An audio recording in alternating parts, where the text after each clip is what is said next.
Break के बाद एक बार फिर स्वागत है और हमारे साथ मौजूद हैं रमेश पोखरियाल निशंक जी। अपने उसी सिलसिले को फिर आगे बढ़ाते हैं। तो एक बार फिर से स्वागत है निशंक जी आपका। हमने बात ख़त्म की थी कि युवराज यानी साकेत बहुगुणा मंच पर आते हैं और अनाउंस करते हैं कि आप मुझे वोट दो, मुझे जिताओ, मैं इस प्रदेश में इंडस्ट्री लाऊंगा, उद्योग लाऊंगा, मैं ये ताकत रखता हूं। और इसी सरकार ने, कांग्रेस सरकार ने जो अभी मौजूदा पैकेज चल रहा था इंडस्ट्री डेवलपमेंट का, वो ख़त्म कर दिया। तो क्या इनके कहने का ये मतलब है कि दोबारा से वो यहाँ कोई पैकेज दिया जाएगा स्पेशली इंडस्ट्री को, या फिर जिस तरह की बातें चली थी कि किसी विदेशी कंपनी को इस प्रदेश में डेवलपमेंट के लिए दे दिया जाएगा, क्या है? अब मुझे मालूम नहीं साकेत जी ने किस परिप्रेक्ष्य में कहा होगा। यदि वो कांग्रेस के टिकट से चुनाव लड़ रहे हैं जी, तो उस कांग्रेस के बारे में उनको जानकारी होगी। वो कांग्रेस जी, जिसने मणिपुर, मिजोरम, त्रिपुरा, नागालैंड, अरुणाचल, हिमाचल और जम्मू कश्मीर तक अलग अलग करके किए, जी, वो कभी भी मेरा उत्तराखंड राज्य बनाने का पक्षधर थी ही नहीं। जी, आज भी उत्तराखंड की जनता नहीं भूलती कि मुजफ्फरनगर, मसूरी, खट्टीमा जैसे बीभत्स कांड हुए जी, और इस उत्तराखंड के धरती लहूलुहान हुई। ये सब कांग्रेस की देन है। नंबर 2, जी, इंडस्ट्री के पैकेज की बात कर रहे हैं आप।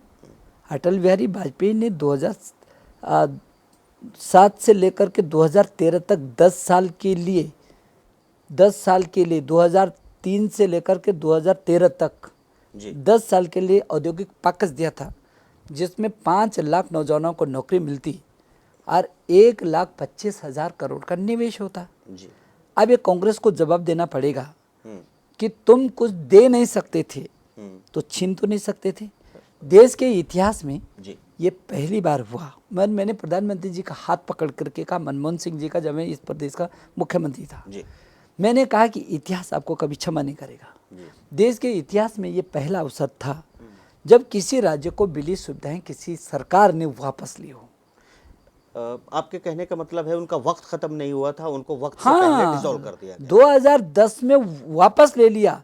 56,000 करोड़ का निवेश जो पाइपलाइन में था हमारा, जिसमें 2.5 लाख नौजवानों को नौकरी मिलती, वो एकाएक वापस क्यों? 2010 में मैं मुख्यमंत्री था यहाँ पर। जी, 2010 में वापस छीन लिया। मैं प्रधानमंत्री से मिला, आडवाणी जी, नितिन गडकरी जी सहित सुषमा जी और वेंकैया जी और अरुण जेटली, सब लोगों को लेकर के प्रधानमंत्री जी के घर पर गया।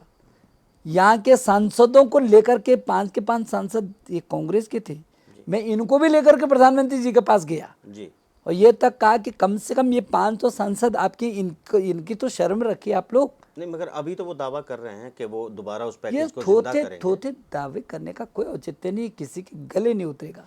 हाई कोर्ट के एक फैसले पर मूल निवास पत्र, जो यहाँ पर एक अहम मुद्दा बना हुआ था, मुख्यमंत्री जी ने कहा है कि हम उसको सुप्रीम कोर्ट में चैलेंज नहीं करेंगे और जिस तरह है, यानी 2010 राज्य बनने के पहले से जो लोग यहाँ रह रहे हैं उन सबको आसानी से मूल निवास पत्र दे दिया जाएगा। पहली बात तो ये, जब चुनाव आचार संहिता हो गई है तो फिर किसी भी प्रकार की इस तरीके की घोषणा जो आम जन को प्रभावित करता है, वो आचार संहिता का उल्लंघन है। और ये कह कर के मुख्यमंत्री ने इस पूरे चुनाव में आचार संहिता का उल्लंघन किया तो का मतलब सीधा कि जो दे दिया उसको नहीं करेंगे, माने ये कर रहे हैं हम आपके लिए जी, वो भी ठीक वैसे ही। हालांकि ये करेंगे कुछ नहीं, जैसे सितारगंज का चुनाव हुआ जी, आज सितारगंज में चले जाएं तो पता चल जाएगा कि वहाँ के लोग क्या करें। मैं जाऊंगा वहाँ भी, ज़रूर जाइए, जी, ज़रूर जाइए। जहाँ बिजली 24 घंटे में से 1 मिनट भी नहीं जाती थी, वहाँ 24 घंटे बिजली है ही नहीं। मेरा एक और सवाल इसमें था कि जो साकेत बहुगुणा कह रहे हैं कि हमें ज़ोर शोर से दावे कर रहे हैं मैं इंडस्ट्री लेके आऊँगा, जो इंडस्ट्री मौजूदा हालात में उत्तराखंड में लगी हैं अब वो बंद होना शुरू हो गई हैं, रोल बैक करना शुरू कर दिया है, ये सिचुएशन आ गई है, वो किस बेस पर उत्तराखंड में इंडस्ट्री को इनवाइट करना चाहते हैं और इस इंडस्ट्री के आने से पहाड़ी क्षेत्रों में, इस कॉन्स्टिट्यूएंसी के या उत्तराखंड के पहाड़ी क्षेत्रों को कितना लाभ होता है, क्योंकि वहाँ तो इंडस्ट्री लगाने के लिए कोई प्रावधान मेरी है समझ में ये नहीं आता कि साकेत बहुगुणा प्रधानमंत्री बनने वाले हैं क्या। नहीं। यदि होंगे तो मुझे मालूम नहीं, हो सकता है कि कांग्रेस ने उनको आश्वस्त कर दिया हो, क्योंकि ये हरीश रावत तो जब मंत्री हैं जी। केंद्र में, हाँ। तो वो तो रोज गिड़गिड़ाते रहते वहाँ। तो भी वो भी मेरे साथ गए थे जी। प्रधानमंत्री जी के कि कम से कम हमारा औद्योगिक पैकेज मत छीने। ओहो। उन बेचारों की भी बात नहीं सुनी प्रधानमंत्री ने, मतलब अपने ही मंत्रियों की बात नहीं सुनी। अपने अपने एमपीज की बात, अपने मंत्रियों की बात नहीं सुनी। तो हो सकता है कि सोनिया गांधी जी का कोई कमिटमेंट हो कि तुमको प्रधानमंत्री बना देंगे, तो ये तो बोल सकते हैं। मंत्रियों को तो बात तक प्रधानमंत्री ने सुनी नहीं। तो साकेत बहुगुणा जी यदि नहीं, वो ये चुनाव जीतेंगे भी तो एमपी रहेंगे ना, हाँ नहीं, तो वो चुनाव- कहाँ से ले आएंगे, पता तो चले कहाँ से लाने वाले हैं। नहीं, उन्होंने मंच से कहा है कि मेरे पिताजी, इसीलिए उन्होंने ये नहीं कहा कि मेरे इस प्रदेश के मुख्यमंत्री, उन्होंने कहा मेरे पिताजी और मैं इंडस्ट्री ले आएंगे। अब बहुगुणा साहब तो 6 महीने तो हो ही गए उनको, और जिस दिन बहुगुणा जी जिस दिन हमसे छीना था उस दिन वो एमपी थे। जी। जिस दिन कांग्रेस ने हमसे हमारा पैकेज छीना उस दिन बहुगुणा साहब, विजय बहुगुणा जी थे, वहीं थे। उन्हीं की सरकार ने, जी। उन्हीं की लोकसभा में, उनके नेतृत्व वाली उनके समर्थन वाली और यहाँ का नेतृत्व तो वही कर रहे थे। 5 के 5 कांग्रेस के सांसद थे। तो आखिर क्या कहना चाहती हैं आप जनता से, पता तो चले, क्यों गुमराह कर रहे हैं। मैं आपसे एक छोटा सा और सवाल करना चाहूँगा। आपने साकेत बहुगुणा के खिलाफ जिस उम्मीदवार को चुना है वो महारानी टिहरी, जिन्हें मेरे ख्याल से उस घराने को बोलाना बद्री भी कहा जाता था, राजा को, तो कहीं आपने धार्मिक सेंटिमेंट को कैश करने के लिए तो उन्हें नहीं चुना है? महाराजा मानवेंद्र शाह 1952 में पहले व्यक्ति थे जिन्होंने जी। उत्तराखंड राज्य के लिए आवाज़ उठाई। जी।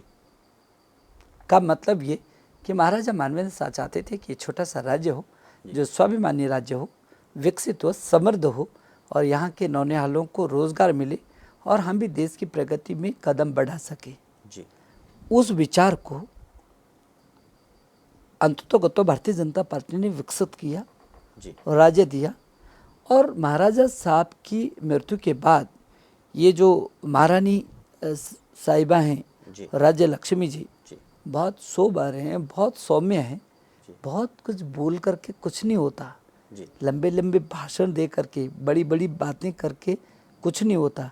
आदमी यदि एक कदम भी चले और सार्थक चले तो उसका रिजल्ट तो ज़्यादा होता है। इसलिए जो हमने प्रत्याशी को चुना वो बहुत गर्वित हैं, वो गरिमामय हैं, लोगों को भरोसा है, ये लोग झूठ नहीं बोलते हैं, जितना बोलते उतना करते हैं। अन्यथा एक बार नहीं कई कई कई बार महाराजा मानवेंद्र साहब जीत करके नहीं आते। मगर जो सपना मानवेंद्र जी ने, महाराजा मानवेंद्र जी ने देखा था कि यहाँ एक पहाड़ी राज्य हो, पहाड़ों का विकास हो, माफ़ कीजिएगा, आपकी सरकार में भी वहाँ से पलायन नहीं रुका और ये सरकार तो वहाँ से पलायन कराने की बात कर रही है।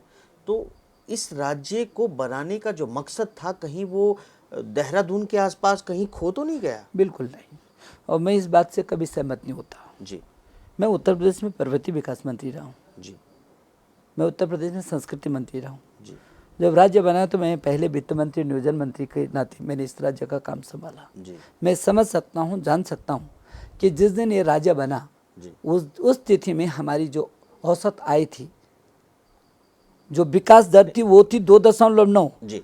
नहीं, जो लोग पलायन की बात करते हैं, मैं उनसे मैं कहना चाहता हूँ, क्या कहना चाहते हो आप? जी। किधर का मैं ये पलायन? कहना चाहता हूँ, मैं ये कहना चाहता हूँ कि आपके या आज की सरकार के दौर में आप जानते हैं कि उद्योग को पहाड़ों पर नहीं ले जाया जा सकता।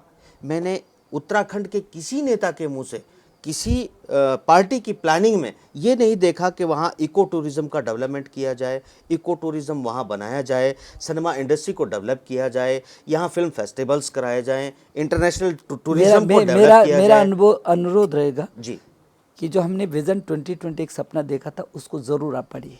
ज़रूर पढ़ेंगे। और आपके संज्ञान में यदि आ गया होता तो आप ये नहीं कहते जो आपने कहा। हमने विजन 2020 दिया, जी क्या होना चाहिए पहाड़ में, किस ढंग से उभरेगा। हमने आयुष प्रदेश, पर्यटन प्रदेश, हमने जड़ी बूटी का प्रदेश, हाँ, हमने हमने औद्यानिकी, वानिकी, हमने चार धामों को जोड़ा, उससे हमने इको टूरिज्म को जोड़ा, हमने वन्य संपदा को जोड़ा। यदि आप हमारे उस प्लान को देखेंगे जिसमें ओली में हम दुनिया का, एशिया का सबसे बड़ा शीतकालीन क्रीड़ा का क्षेत्र बनाया, हाँ, मुझे जहाँ याद है, टेहरी मुझे की याद झील है। को जो 65 वर्ग किलोमीटर के क्षेत्र में है, वहाँ दुनिया का सबसे बड़ा जल क्रीड़ा का स्थान बना है। जी। पहाड़ों पर जी किस रूप में जो आपकी चिंता है, बिल्कुल जायज चिंता है कि पलायन हमको रोकना है। पहले हम राज्य का पलायन रोकेंगे, फिर धीरे धीरे करके ऊपर को रोकेंगे। हमने राज्य का पलायन रोका। जी यहाँ पर आज भी 2-2.5 लाख नौजवान काम कर रहा है। जी हम एशिया का सबसे बड़ा ऑटोमोबाइल हब है, जी एशिया का, देश का नहीं। जी जी और उत्तर भारत में प्रगतिशील, मुझको उपराष्ट्रपति जी ने इस बात के लिए सम्मानित किया कि उत्तराखंड उत्तर भारत में तेजी से प्रगति करता हुआ औद्योगिक राज्य है। जी आज हमारी विकास दर देश के दूसरे नंबर के विकासशील राज्य में हुई है। जी। हमने मैं आयामों को एक किया यहाँ पर एक थोड़ी सी मुझे एक शंका और है, मैं उसे क्लियर करना जी, चाहूँगा। मैं जिस एजेंसी की बात आपसे कर रहा हूँ, आज मुझे जब मैं अपना सेंसेक्स देखता हूँ, मैं भारतीय सरकार की घोषणा को देखता हूँ, तो 4 दशमलव समथिंग 3 दशमलव समथिंग मेरी विकास दर दर्शाई, जीडीपी दर्शाई जाती है। और जब यही जीडीपी में अमेरिकन साइट पर देखता हूं, जाकर अमेरिकन एम्बेसी की आज की साइट पर खोल के देखो, वो 7 दशमलव समथिंग मेरी जीडीपी 2012 की भारत की जो है दर्शा रहे हैं। तो ये फ़र्क जो अमेरिका है वो अपने उद्योगपतियों को कह रहा है कि आप भारत में आइए, आपके लिए बाज़ार बहुत अच्छा है, और भारत की जो विकास दर और जीडीपी यहाँ शो कर रही है कि हम बहुत घाटे में हैं, हमें पैसे की बहुत ज़रूरत है। ये क्या क्या क्या मिला जुला कोई कैंपेन है क्या? ये जीडीपी अमेरिका जब देखता है तो किसी अलग पैटर्न पे देखता है, और आप देखते हैं तो अलग पैटर्न पे देखते हैं? मैं तो कुछ और पैटर्न पर देख रहा हूँ। जी मुझको ऐसा लगता है कि इस देश को सोने की चिड़िया कहती थी। जी ये इतना धन धान्य से संपन्न देश था, जी और 50 साल में हमारी सोने की चिड़िया कांग्रेस ने चौराहे पर कंगाल बना करके खड़ी कर दी, कटोरा लेकर के। जी ये जो सोने की चिड़िया था, इस देश का पैसा कहाँ गया अब समझ में आया, जो कुछ दिन पहले हुआ ला मचा, और वो साबित भी हो गया कि इस देश का गाड़ी खून कमाई का पैसा विश्व बैंकों में है, और 25 लाख करोड़।